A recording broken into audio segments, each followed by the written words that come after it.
In 1982, the video game industry was worth $3.2 billion. Names like Atari, Coleco, Mattel, and Sega were fighting for space in every living room in America. By 1985, the entire industry had collapsed by 97%. Consoles were being dumped in landfills. Companies were filing for bankruptcy, and the brands that once defined an entire generation of entertainment were gone. Today, only 3 companies make video game consoles. 3: Sony, Microsoft, Nintendo. But the road to get here is littered with the wreckage of dozens of companies that tried, failed, and disappeared. This is the story of the video game console brands that no longer exist. It starts with the company that invented the industry. In 1972, Nolan Bushnell and Ted Dabney founded Atari in Sunnyvale, California. The name comes from the Japanese board game Go, where it means a stone is in danger of being captured. Their first hit was Pong, a simple arcade tennis game that became a global phenomenon. In 1977, Atari released the 2600, one of the first home consoles to use swappable game cartridges. It changed everything. Sales were slow at first, but when Atari released a home version of Space Invaders in 1980, it became the first game to sell over 1 million copies.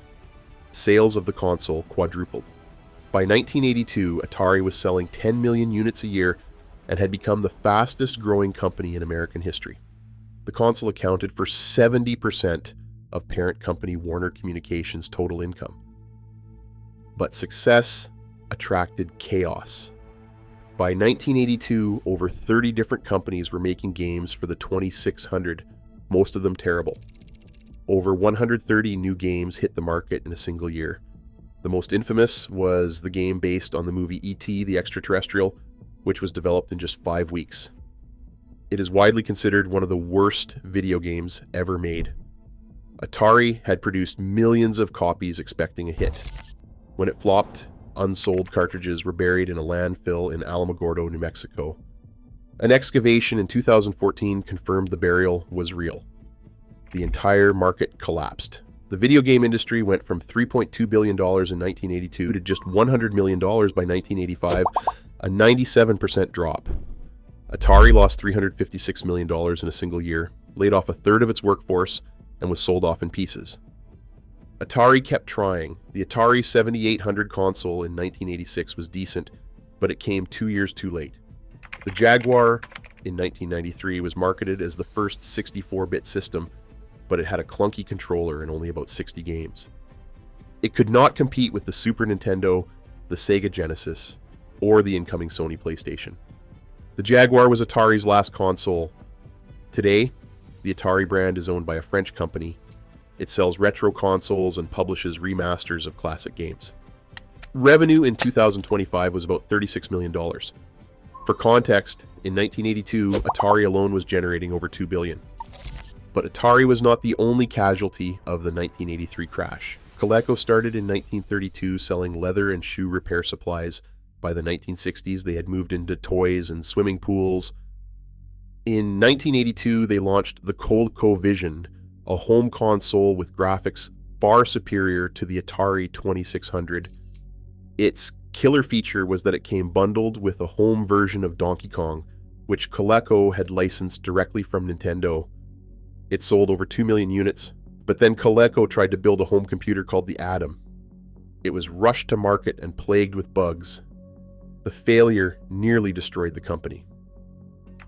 Coleco was temporarily saved by acquiring the rights to Cabbage Patch Kids dolls, which generated $600 million in a single year. Parents got into actual fistfights in stores trying to buy them at Christmas. But the fad faded faster than anyone expected, and Coleco filed for bankruptcy in 1988, owing $335 million. Around the same time, toy giant Mattel was learning the same lesson. In 1980, they released the Intellivision, a console with superior graphics to the Atari 2600 and a famous advertising campaign starring writer George Plimpton. By 1982, it had captured 22% of the market and was earning Mattel $100 million a year in pure profit. But the 1983 crash hit Mattel just as hard as everyone else. They lost over $300 million in a single year, Mattel Electronics was shut down in January 1984 and sold off for $20 million. Over 3 million in television consoles had been sold, and then it was over. While American companies were destroying themselves, a Japanese company was rising. Sega originally made coin-operated amusement machines for American military bases in Japan. The name stands for service games. In 1988, Sega launched the Genesis, powered by a Motorola 68000 processor, and went to war with Nintendo. The campaign was unforgettable. Genesis does what Nintendo don't. In 1991, Sega released Sonic the Hedgehog, a character designed specifically to be cooler than Mario. It worked. At its peak, Sega held roughly 65% of the 16-bit console market in North America. But Sega made a series of fatal mistakes. They released the Sega CD add-on in 1992 and the 32X in 1994, both of which flopped and confused their own customers. Then came the Saturn in 1995. Sega surprise launched it 4 months early at the Electronic Entertainment Expo to beat the PlayStation. Retailers and developers were furious. And when Sony took the stage and simply announced a price of $299, $100 less than the Saturn, the damage was done. The Saturn sold about 9 million units. The PlayStation sold 102 million units. Sega's last chance was the Dreamcast. Released in 1999, it was the first console with a built-in modem for online play. It had incredible games like Sonic Adventure, Soul Calibur, and Shenmue. The North American launch was strong, with over 500,000 units sold in 2 weeks. But Sega was losing money on every console sold, and the announcement of the PlayStation 2 devastated demand. The PlayStation 2 offered something Sega could not match: a built-in DVD player and backward compatibility with the original PlayStation's massive game library. On January 31st, 2001, Sega announced it was discontinuing the Dreamcast and leaving the hardware business forever. About 10 million units had been sold. Today, Sega is a successful game publisher behind franchises like Sonic and Yakuza, but it has not made a console in over 25 years. There were others who tried and failed in spectacular fashion. In 1990, Japanese company SNK released the Neo Geo, an arcade-quality console for the home. The hardware was identical to the arcade version, meaning the games were perfect ports. But the console cost $650, and individual games cost $200 each. For comparison, a Super Nintendo cost $199. The Neo Geo became a cult favorite among hardcore gamers, but it never reached the mainstream. SNK filed for bankruptcy in 2001, though the company was later reborn and still publishes fighting games today. In 1993, Trip Hawkins, the founder of Electronic Arts, launched the 3DO Interactive multiplayer at $699. It was an open hardware standard manufactured by Panasonic, Gold Star, and Sanyo. The idea was innovative, but the price was absurd. When Sony launched the PlayStation 2 years later at less than half the cost, the 3DO was finished. The company went bankrupt in 2003. The story of video game console brands is the story of an industry that nearly killed itself and then came back stronger. In 1983, analysts said video games were a fad that was over. Retailers refused to stock them. Then Nintendo arrived with the Nintendo Entertainment System in 1985, and everything changed.